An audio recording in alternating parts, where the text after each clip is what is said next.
दसैँमा सरसफाइ कार्यक्रम भइरहेछ हाम्रो गाउँमा केटाहरू दाइहरू छन् सबै यस्तो रमाइलो सरसफाइ भइरहेछ सरसफाइ कार्यक्रम भइरहेछ हाम्रो जल्दो बल्दो दसैँ ल के भइरहेछ मानसिंह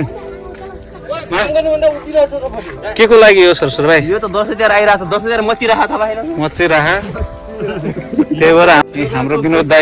दाई के को लागि हो यो एकदम ठिक छ भाइ सरसफाइ कार्यक्रम चलिरहेछ आज हैन दसैँको लागि हैन बाटो अब दसैँ नजिकै गर्दा गाउँ घर यसो सरसफाइ गरौँ साथीभाइ एकजुट भएर हैन गाउँमा अलिकति उज्यालो गरौँ रमाइलो गरौँ पिङ पनि हुँदैछ हाम्रो भोलि हेर्न आउनु भयो है ल यही टोली त होला नि भोलि पिङ पनि हाम्रो यही टोली एकदम सक्रिय मेरो पार्टनर ल मेरो एकदम नजिकको पार्टनर हो यो साथीभाइ मलाई एकदमै साथ दिन्छ बेला बेला यसले बेला बेला मात्र हो दाइ दुःख परे बेला फुल टाइम भन्नु न तपाईँ बेला बेला मात्र हुनुहुन्छ फेरि दुःख परे बेला दिन्छ सधैँ भन्नु न त्यही भएर तयारी के यो के को तयारी हो त फेरि यो त दसैँ खसी काट्ने तयारी हो हाम्रो भाइले काम गरिरहेछ यसले धम्की दियो आज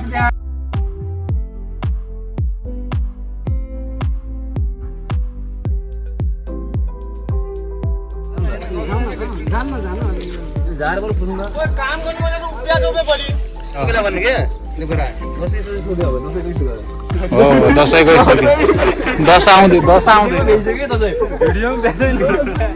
अब कोन दसैँ भन्ने दसैँको लागि हैन फोर देखेर सफा गरेको नि यस्तो हुनुपर्छ के दसैँ मात्र सफा गर्दैन त्यही भएर घर त्यतिकै मलाई त मेरो काम गर्न मात्र मन लाग्छ यस्तो हुनुपर्छ त्यही भएर त मोटा छ त बढी काम गर्ने कारणले गर्दा मात्र अनि कसले भन्यो गाउँ सुनसान छ भनेर कृष्ण कता हरायो दोस्तों कृष्ण कता हरायो त कृष्णले पनि इङ्ग्लिस खिच्यो त बाजे बोले त बाजेको फेरि कडा कुडुक हुन्छ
अब हामी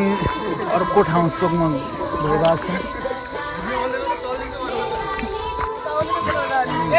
उता सकिहाल्यो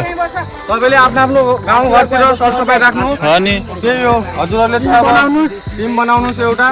सबको सरसफाइ गर्नुपर्छ गाउँ घरतिर बाटो छोडिदिनु पर्यो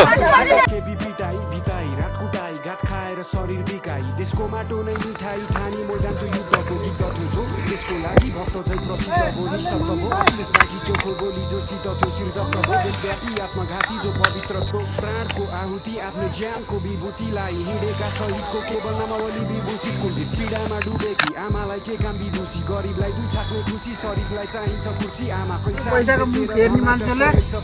यस बनाउन हो भन्ने मलाई लागिरहेछ हो अब हामी सब युवाहरू ग्राउन्ड लेभलबाट उठ्नुपर्छ सही हो बल्ल हाम्रो देशको परिवर्तन आउँछ र शान्ति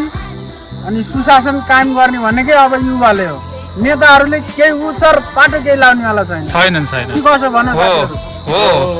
एकदम सही हो लागु हुनु पर्यो है यहाँ पनि हर्कबाद भइरहेछ हाम्रो गाउँमा पनि हजुर हर्कबाद लागु भइरहेछ ल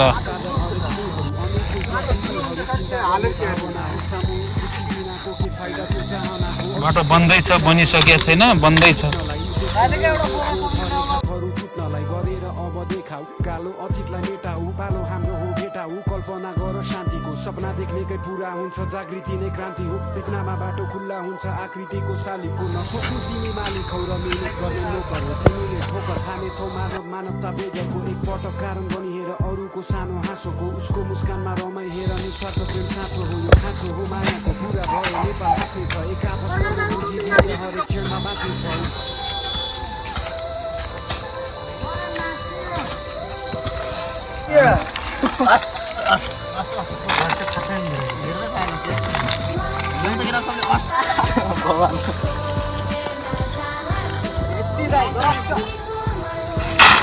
यो हो नि काम भनेको यहाँबाट जानु अब त्यो कट्ठामा यहाँबाट हजुर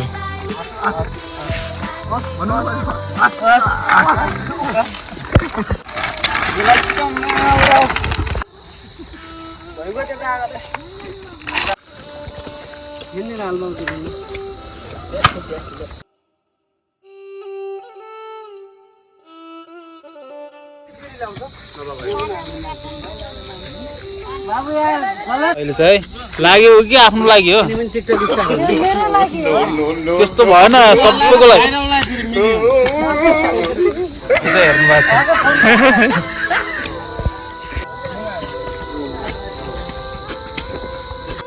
परिश्रमको हो एक पर्दाले किसी पे उड़ताले उड़ जाता है हजुर राफाइले दिदीलाई मलाई थाहा छैन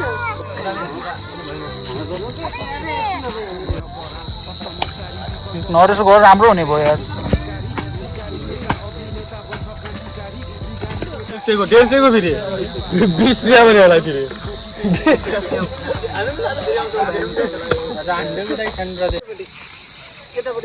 मन्नापुर यो सरसफाइ कार्यक्रममा आउनुहुने हाम्रो सम्पूर्ण